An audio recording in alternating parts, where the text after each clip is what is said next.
নদিয়ার ফুলিয়া থেকে বলছি আমি কাকলি। আমার পরিবারে অনেক অনেক ওয়েলকাম সকল বন্ধুদের।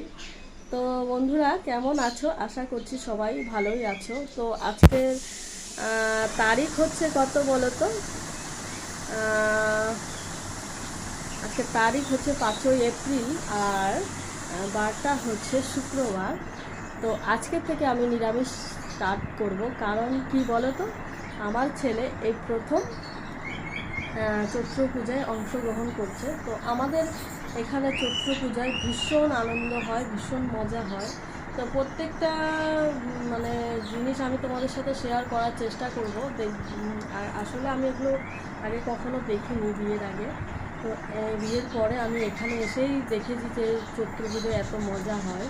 তো যাই হোক, আমি তোমাদের সাথে সেগুলো শেয়ার করার চেষ্টা করব।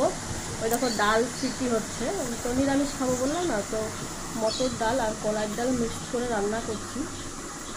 আর কি করবো, আলু ভাজবো। সপ্তাহ শেষ, বুঝতেই পারছো। আর বাবা আজকে আসার কথা। তো যাই হোক, কালকে বাজারে ঘাট করবে, তো তার কালকের থেকে আবার বেশ অনেক কিছু রান্না বান্না করতে হবে। তো আর সকালবেলা দেখতেই পেলে ওষুধ খেলাম। কিসের ওষুধ খেলাম বলো তো? প্রেশারের ওষুধ। তো যাই হোক, আর ওখান থেকে মানে ছেলে যে চৈত্র পূজায় অংশগ্রহণ করছে, তো ওখান থেকে সবাইকে একটা করে টি শার্ট দিয়েছে। তো তার জন্য টাকা দিতে হয়েছে 130 টাকা করে। তো যাই হোক, ওখান থেকে বলে দিয়েছে যে সবাই যেন এটা ধুয়ে দেয়। যাই হোক, অনেক দূর থেকে এসছে, এবার পুজোতে যাবে, একটু মানে নিয়ম নিষ্ঠা করেই যেতে হবে পুজোতে। তো যাই হোক, আমি মানে ঠাকুর নিয়ে যখন ছেলে আসবে অবশ্যই দেখাবো। আজকে হয়তো আসবে না, আজকে স্নান করাবে গঙ্গায়। তো 12:30টার দিকে যাওয়ার কথা, এদিকে ছেলের পরীক্ষাও চলছে। যাই হোক, ছেলেকে বারণ করলাম, তো ছেলে শুনলো না। বুঝতেই পারছো, ছেলে এখন ধরো 7-এ পড়ছে। সব বন্ধুরা যাবে, এবার ওকে কি করে বারণ করি বলো? আমাদের এখানে খুব মজা হয়। তো তোমাদের প্রত্যেকটা জিনিস আমি শেয়ার করার চেষ্টা করব, আর আমার ভিডিওটা দেখতে থাকো। তো আমি সকাল সকাল রান্না বসিয়ে দিয়েছি, ভাত বসিয়ে দিয়েছি, ডাল সিটি দিতে বসিয়ে দিয়েছি, আলু ভাজবো। এই তো আজকে রান্নার, পাঁপড় ভাজবো। আর যদি আম আসে সবজিওয়ালা, তো ভাবছি আম রেখে দেবো, তো চাটনি করবো যদি আসে। না আসলে তার হবে না। যাই হোক, তো আমার ভিডিওটা দেখতে থাকো, আশা করছি ভালোই লাগবে। তো চলো দেখাই রান্নাঘরটা একটু। তো চলো, এই যে রান্নাঘরে যাচ্ছি। তো এই দেখো, ইন্ডাকশানে ভাত বসিয়েছি, আর এই যে প্রেসারে সিটি দিয়েছি ডাল। আর এদিকে সবজিওয়ালা এসছে, তো জিজ্ঞেস করলাম আম এনেছো? বলছে না আনিনি। তো যাই হোক, চাটনি আর করা হলো না। এদিকে ভাত বেড়ে নিয়েছি, ডাল, আলু ভাজা, লেবু। আর এদিকে ছেলে দেখো খেয়ে স্কুলে গেছে, থালটা রয়ে গেছে, ভাত খায়নি পুরো ভাত। স্কুলের টাইমেও ভাত খাবে না ঠিকঠাক, যত ভালো মন্দই দাও না কেন। আর এই তো দেখো, ভাত খেতে বসছি, তো ঘরেই বসছি, এত গরম। বারান্দায় ফ্যান আছে, কিন্তু বসলাম না, কারণ বারান্দাটা একটু নোংরা হয়ে গেছে। তো যাই হোক, ওখানে ভাত খেতেও ইচ্ছে করলো না, এই জন্য ঘরেই বসলাম। আর নিরামিষ খাচ্ছে তো, ওই জন্যই বসলাম আরও।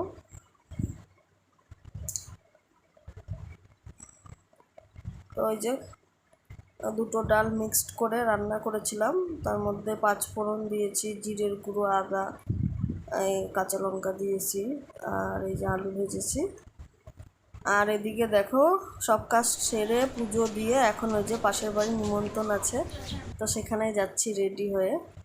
এই দেখো, ওরা আগে আগে, আমি পিছনে, এই চলে এসছি।